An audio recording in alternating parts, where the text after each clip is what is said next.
Bonjour à vous, j'espère que vous allez bien. J'espère que ça n'a pas été trop difficile pour vous ces derniers temps parce que c'était assez rude quand même. Ah, moi personnellement, je me suis sentie très mais complètement perdue. J'ai ressenti un grand vide. J'ai eu besoin de beaucoup méditer. J'ai eu besoin de me rapprocher de la nature. Et j'ai un grand besoin aussi d'être beaucoup plus dans cette douceur intérieure et dans un grand lâcher prise et plus dans une forme de foi aussi. Même une fois, mais bon, il y a quand même beaucoup de stress, d'anxiété, de peur quand même, parce que j'ai aussi senti beaucoup d'anxiété, de stress à l'intérieur de moi. Il y a véritablement quelque chose qui s'en allait, comme un deuil en fait, comme une mort intérieure. Et également une sorte d'éveil, hein, parce que je me suis vue quand même à avoir beaucoup de prise de conscience sur la vie, sur l'amour en fait. Hein. L'amour que l'on se porte et l'amour qu'on porte aux autres et l'amour que règne dans ce monde. Hein. Ce qui m'a... Il y a déjà cette notion d'amour que j'avais pas en moi. Une grande carence affective, un grand manque d'amour, une grande blessure d'amour que je portais. Et c'est vrai que la nature a un peu comblé ce vide malgré tout. C'est comme si la nature était venue en fait me réconforter, me soulager. Ouais, il y avait cette notion-là avec la nature. Mais ce qui me montre aussi que cet amour, il est partout, on le trouve partout. Et que quand on a une grande blessure d'amour, on a tendance à s'enfermer, à s'isoler et à pas être dans le partage. Et c'est pour ça que je fais aussi cette vidéo, parce que j'ai un grand besoin maintenant de partager autrement. Avec beaucoup plus ben de alors oui, de douceur, mais un partage surtout sur ce que j'ai compris, ce que j'ai vu en fait, enfin, ce que j'ai compris de ma vie en fait. Une grande révélation que j'ai eue, il y en a eu plusieurs. Déjà cette blessure d'amour que j'avais, que je portais et qui me rendait très triste à l'intérieur de moi, une grande tristesse. C'est pour ça que la nature est venue aussi un peu me réconforter à ce niveau-là, me donner en fait de l'amour quoi à l'intérieur de moi. Et c'est aussi pour ça que j'avais beaucoup de mal à m'ouvrir à l'extérieur, à vouloir sortir, à vouloir faire des choses, parce qu'en fait j'avais ce manque d'amour en fait. Hein. Donc en fait quand on n'est pas dans l'amour on s'enferme, hein, vraiment on se recroqueville, etc. Parce qu'on peut ressentir, on peut avoir une blessure de rejet, ou voilà aussi on peut être trahi, enfin tout ça fait qu'on peut avoir des blessures d'amour. Et ensuite après est venu, voilà, j'ai eu besoin en fait de me déposer vraiment à l'intérieur de moi et de ressentir vraiment cette douceur à l'intérieur. Et je me suis posé beaucoup de questions et j'ai entendu pas mal de choses dans des vidéos que je regardais. Et notamment une question c'est quand on meurt, quand on va de l'autre côté, il y a deux questions qui reviennent souvent. C'est comment as-tu aimé et qu'as-tu fait pour aimer? Et je trouve que ces deux questions, elles sont assez incroyables quoi, parce que ça nous fait beaucoup réfléchir sur comment j'ai aimé. Voilà. Moi personnellement, c'est vrai que j'avais tendance à beaucoup me renfermer et à pas assez partager et à m'ouvrir aux autres à cause de cette blessure d'amour. Et aujourd'hui j'en prends conscience, je me dis comment je vais pouvoir aimer davantage. Alors c'est vrai que je fais beaucoup de sourires, je suis quelqu'un d'assez souriante, je suis quelqu'un d'assez serviable quand même. Euh, Serviable dans la spontanéité en fait, quelqu'un qui va vouloir toujours aider son prochain, d'accord. Mais c'est vrai que je suis pas quelqu'un qui va ouvertement communiquer avec les autres ou vouloir... je vais tendance à me renfermer parce qu'il y a un sentiment de ne pas savoir quoi dire, comment parler, et puis j'aime les conversations profondes en fait. Mais il manque de spontanéité dans ma communication, enfin il manquait beaucoup et encore aujourd'hui, hein, mais voilà, donc comment j'aime, c'est finalement aussi comment je peux davantage aimer mon prochain, hein, que ce soit avec ma famille, mes enfants, mon chéri, voilà. Après, il y a aussi cette idée, parce que j'ai également compris qu'on était des âmes de différents paliers d'évolution. Hein. On a les jeunes âmes, les âmes adultes, les vieilles âmes, et qu'en fonction de là où on est, on ne passe pas par les mêmes stades d'apprentissage. Par exemple, une jeune âme, elle va être beaucoup dans la matérialité, et pas trop dans la spiritualité en fait, mais elle va être un peu aussi dans la dépendance à l'autre, en fait comme un petit bébé qu'on va prendre par la main et on va lui apprendre, lui expliquer, donc il va faire des erreurs, il va revenir, vous voyez. Donc c'est vrai que parfois c'est aussi accepter les gens comme ils sont avec leurs différences, parce qu'en fait on n'a pas tous une âme au même niveau d'évolution, pas qu'on est mieux, c'est comme par exemple une école quoi, il y a la maternelle, l'école, le lycée, voilà, ben c'est ça, on va pas agir de la même manière avec un enfant qu'avec un adulte, mais c'est en fait un peu la même chose avec nous les êtres humains. Donc du coup c'est vrai que ça m'a permis un peu de prendre du recul, hein, par rapport à ce que peuvent faire les gens, hein, sur Terre. Il y a aussi quelque chose qui m'a vraiment aidée, c'est que moi dans mon enfance j'ai toujours eu cette sensation de devoir choisir entre telle situation et telle situation, alors que moi je voulais aimer, j'aimais, et j'avais pas envie d'être dans une forme de division en fait, de séparation, parce que quand on aime, ben moi j'avais tendance à, à tout accepter en fait, et j'avais pas envie de choisir d'être avec tel camp ou tel camp. Pour moi ça a toujours été quelque chose qui a été très difficile pour moi, ça m'a toujours mis en dualité. Il y avait, bon, il y avait aussi que par moments, forcément, j'avais beaucoup de colère, de tristesse, et j'étais aussi dans cette forme de division avec l'autre. Mais c'est vrai que parfois, souvent on a les parents qui divorcent, et on a les parents voilà, qui vont être dans la division et vont bah, critiquer l'un, l'autre parent, etc. Et nous on est au milieu et on ne sait pas comment choisir, comment se placer. Et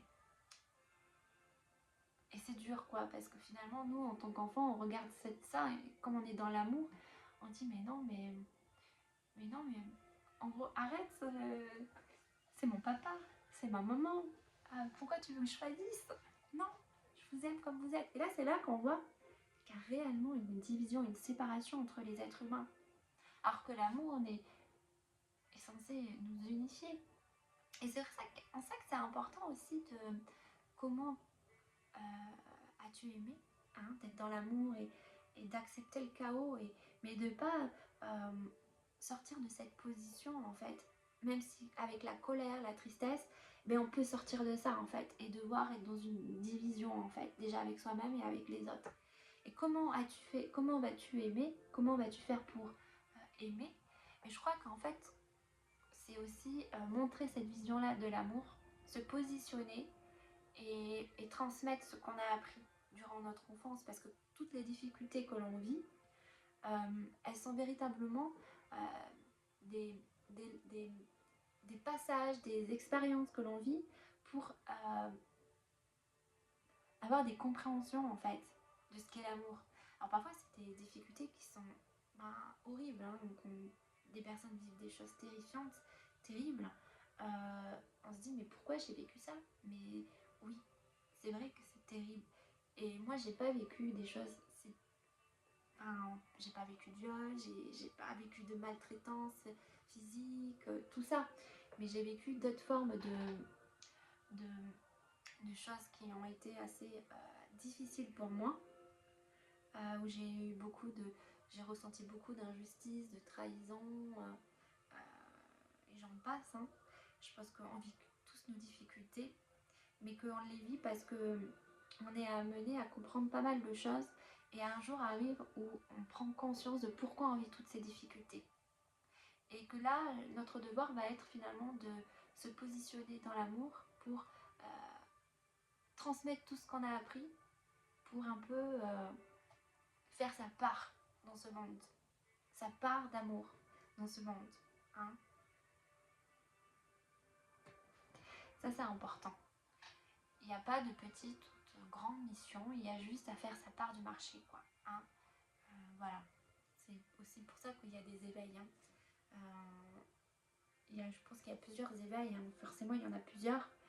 Il y a un sourd à quelque chose de plus grand, on se pose des questions, après un autre éveil, puis un autre, jusqu'au jour où en fait on comprend. C'est marrant, c'est comme si à chaque fois une compréhension différente qui arrive. On se dit ah j'ai compris ci, ça, puis hop, encore un éveil, ah putain j'avais pas vu ça comme ça. En fait c'est comme s'il y a l'idée de comprendre, d'assimiler, mais il y a aussi l'idée d'intégrer, hein, parce qu'on sait, mais on l'intègre pas en fait. Et donc quand on intègre réellement tout ça, c'est comme si notre perception des choses changeait et notre fonctionnement se recadrait en fait. Alors je regarde avec les cartes s'il y a un message, ce qu'on veut nous dire.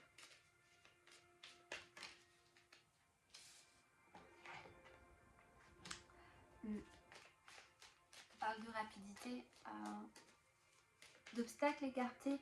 Oui, parce qu'en fait les obstacles, c'est vrai que j'ai cette carte avec le tarot.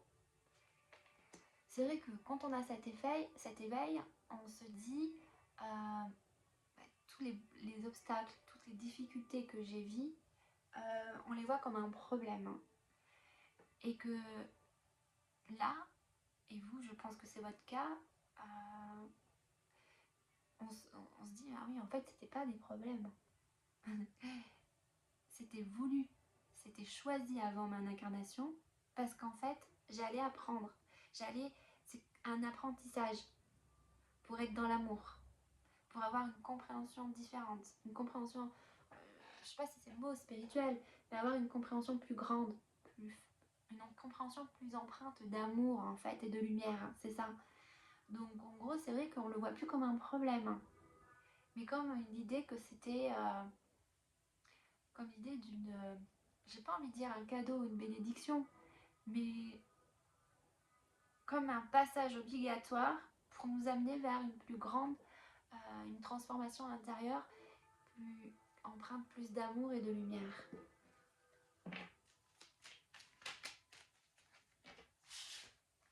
On a le valet de coupe et le 4 de coupe. Hein. Ah oui, c'est vrai que c'est ça en fait. Ça nous amène aussi à retrouver une forme de sécurité intérieure, hein, d'apaisement intérieur, où on est quelque part, parce qu'on a eu toutes ces leçons de vie, ces compréhensions, ces apprentissages, en fait on se reconnecte à son cœur véritablement. Hein. On est plus proche de son cœur. Vous voyez, comme moi je disais au début de ma vidéo, j'avais besoin d'aller dans la nature, de retrouver cet amour. En fait, c'est ça, on est plus dans le cœur, on est plus dans l'amour. Et on y trouve une forme de stabilité. Hein. On se dit, ah, en fait, on met le doigt sur ces incompréhensions qu'on a pu avoir par le passé, de pourquoi j'ai vécu ci, pourquoi j'ai vécu ça. Et je dis, ah, mais maintenant je comprends en fait. Je l'avais choisi. Mais je l'ai choisi parce qu'il y a un but divin derrière, vous voyez. Et ça apaise son cœur. Il y a une forme de pardon aussi là-dedans.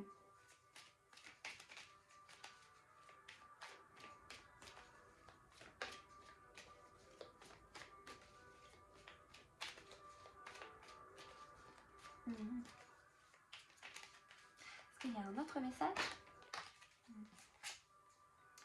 Le 6 de coupe, on est beaucoup dans les coupes, hein. On parle beaucoup de l'émotionnel. Hein.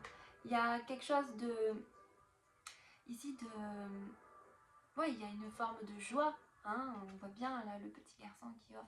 Il y a plus de bonté en fait dans notre cœur. Plus de compassion.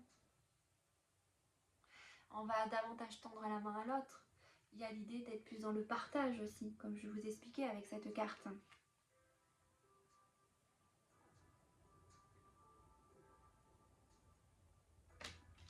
Et oui, c'est vrai qu'il y a aussi cette notion de, vous voyez, le rapport à l'autre, hein, ici, avec le 2 de coupe. Toujours des coupes, hein, c'est marrant, hein.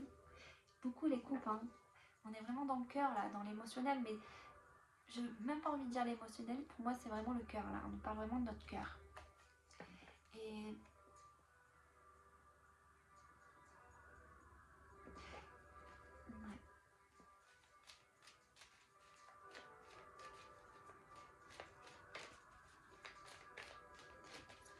lire notre message.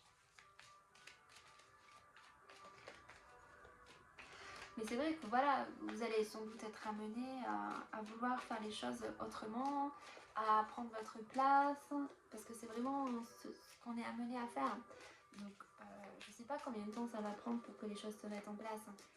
Mais il y a véritablement un appel ici et l'idée de laisser venir en fait ce qu'on ressent, se laisser inspirer par la vie et simplement d'être dans son cœur et de faire ce qui nous appelle en fait. Alors c'est vrai qu'il peut y avoir cette peur, cette anxiété et se dire mais comment je peux faire, mais comment je fais, je sens qu'il y a si, j'ai compris que j'avais vécu ci, ça, mais comment je fais?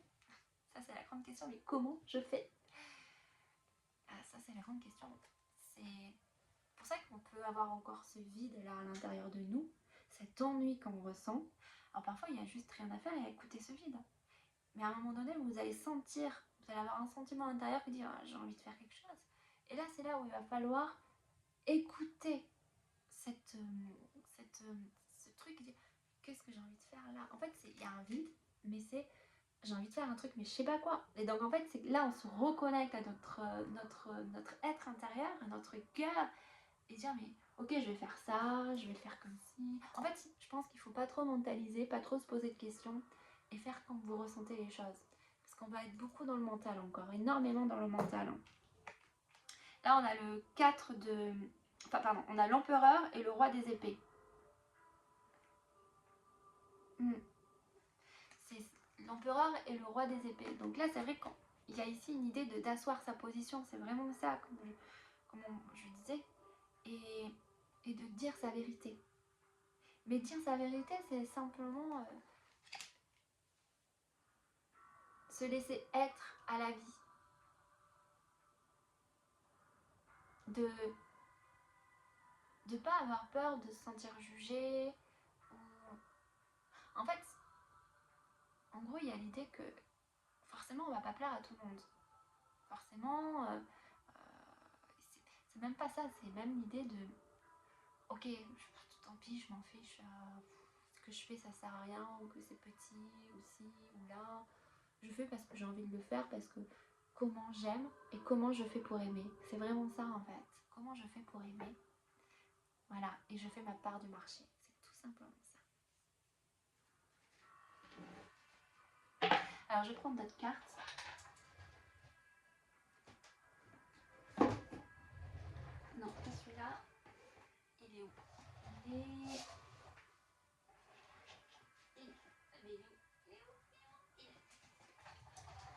Je vais prendre celui-là.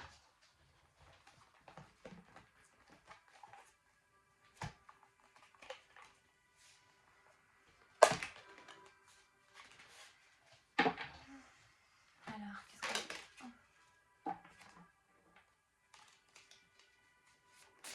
Alors, un message.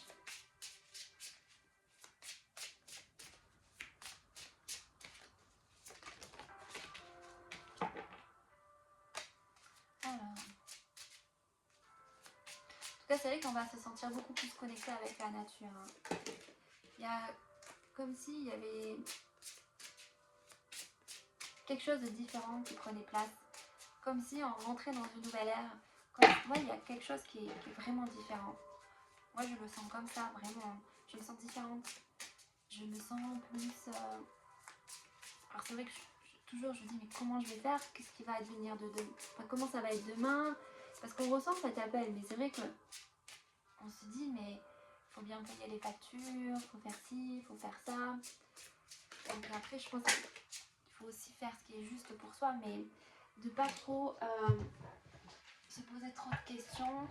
Peut-être, voilà, faire un travail à côté qui nous permet de payer les factures. Ou, en fait, se poser les bonnes questions. Hein. Et se poser les bonnes questions, mais quand même de suivre cet appel et d'avoir la foi, parce que quelque part, on est vraiment soutenu, on n'est pas tout seul. Hein. Il y a vraiment quelque chose qui se passe au niveau du monde et on est vraiment appelé à se positionner maintenant. Et je pense que c'est pas pour rien. Il y a peut-être, voilà, il va y avoir de grands bouleversements, c'est certain, et c'est le cas actuellement, que ce soit au niveau climatique, au niveau économique, au niveau politique. Il y a beaucoup de bouleversements, de changements. Je sais pas où on va aller, mais il se passe des choses. Hein, et ouais. Là, ce qu'on nous dit, c'est détendez-vous, demandez un signe et la liberté. Mais oui, il y a cette envie d'aller vers notre liberté, hein. C'est libre d'être, libre. Voilà. C'est vrai que comme il y a vraiment cette notion d'arrêter de mentaliser, de lâcher prise et de demander des signes, quoi. De dire, ok, bon, comment je fais et les signes, je pense qu'ils viendront par rapport à quelque chose que vous allez ressentir à l'intérieur de vous. Ou bon, ça peut être aussi des signes à l'extérieur. Mais là, on peut avoir envie de chercher et du coup, parce qu'on est dans le mental, on va pas les voir. On va trop mentaliser. Je pense que les signes, ils se feront à l'intérieur de nous avec des ressentis intérieurs, vraiment. On nous dit faire des vœux. Je pense qu'on rentre dans une ère d'abondance là, hein, parce que il y a quand même un gros travail de la lumière sur l'ombre et que ce soit à l'intérieur de nous ou à l'extérieur et qu'en fait on est davantage capable maintenant de réaliser un peu sa vie, hein, enfin de manifester plus de belles choses pour nous. On nous parle en ce moment de privilégier les soins personnels. Oui, c'est vrai que moi, personnellement, quand je suis allée dans la nature, besoin de me reconnecter à la nature, j'ai eu un grand besoin de me laisser aller, quoi, avec cette sensation de, en méditant, et ça fait du bien, c'est agréable. Et en fait, quand je regardais le ciel, à un moment donné, j'avais comme, je sais pas, c'était très bizarre, comme si dans le ciel, je pouvais voir je sais pas comment on peut dire ça, c'était comme si des énergies qui bougeaient noir, enfin c'était noir un peu, mais c'est pas noir, mais c'était, je sais pas comment l'expliquer, c'est comme s'il y avait quelque chose qui se passait au niveau de l'air en fait, mais bon voilà, comme si les énergies s'évacuent en fait, comme s'il y a un vrai nettoyage à ce niveau-là, et qu'il y a un vrai nettoyage de l'ombre en fait, c'est vraiment ça.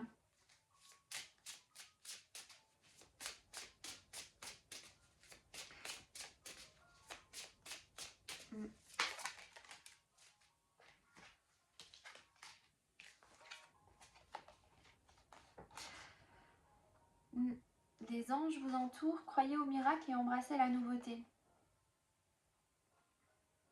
Ouais, en tout cas, c'est vrai qu'on est quand même assez soutenu là, hein. On est protégé, soutenu, c'est sûr, hein, avec tout ce qu'on vit. Et en fait, si on nous dit de croire au miracle, c'est que comme il y a quelque chose qui se nettoie au niveau des énergies, de nous-mêmes, de l'extérieur, au niveau des ombres, comme si ça laissait plus de place à des choses plus fluides, à plus de facilité pour manifester des choses, hein. Et donc c'est vrai que c'est pour ça qu'on peut vouloir nous demander de croire au miracle, hein. C'est ça. Parce que du coup, en fait, l'ombre, elle fait quoi? L'ombre, elle crée de la peur, des doutes, elle va venir nous créer des blocages, que ce soit chez les autres ou chez nous. Enfin, par exemple, quand des personnes, les ombres sont là toujours à créer de la peur, des doutes, à nous mettre en colère aussi, à nous insuffler de mauvaises pensées. Mais ça, tout ça, ça peut créer le mauvais œil et des blocages, hein, en nous et chez les autres, hein. Et donc là, c'est comme s'il y avait un gros nettoyage à ce niveau-là, et qu'en fait, ça laisse plus de place au miracle, quoi, à des choses plus positives à se manifester.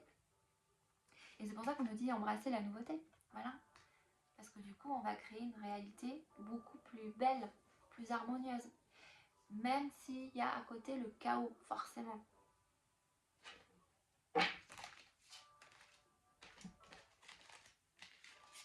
Voilà. Écoutez, je vous embrasse très fort, prenez soin de vous, hein, et courage, on va y arriver.